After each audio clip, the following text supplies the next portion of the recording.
When two gears mesh together, they cause a transfer of movement from the driver or input gear to the driven or output gear. This movement is both force and speed, and is applied to and felt at the axles of the gears. The amount the driver gear affects the driven gear is referred to as a ratio. There is a velocity ratio and a force ratio.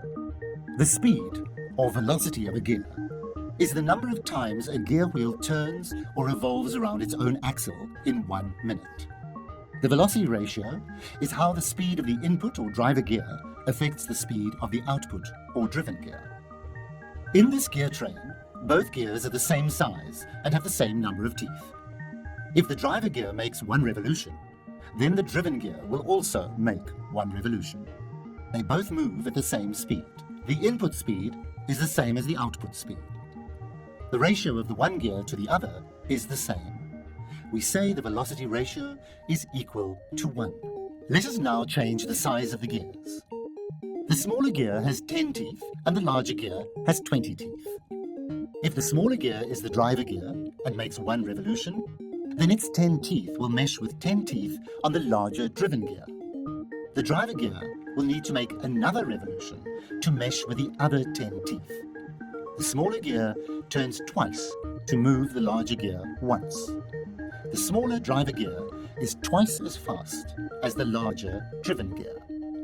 The relationship between the speed of the driver and the speed of the driven gear is called the velocity ratio. We can calculate this by counting the number of teeth on the gears and use this formula. The number of teeth on the driver gear divided by the number of teeth on the driven gear will give us the velocity ratio. The driver has 10 teeth and the driven has 20 teeth. Divide 20 into 10 and the result is 0.5 or a half. The output of this gear train is that the larger driven gear turns at half the speed of the smaller driver gear. The velocity ratio will be less than 1. If we made the larger gear the driver and it turns once, then the smaller driven gear will turn twice. Use the formula to calculate the velocity ratio.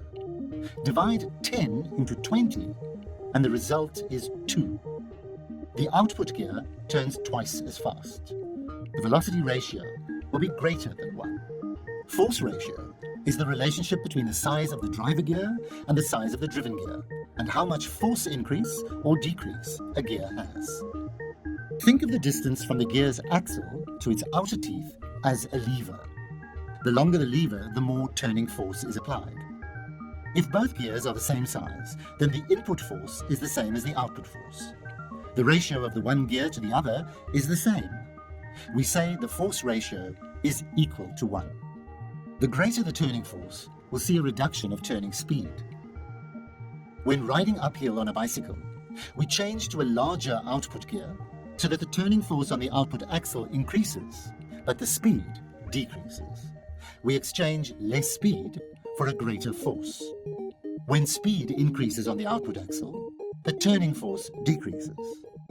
This happens on a bicycle when we change to a smaller output gear to go faster with less force.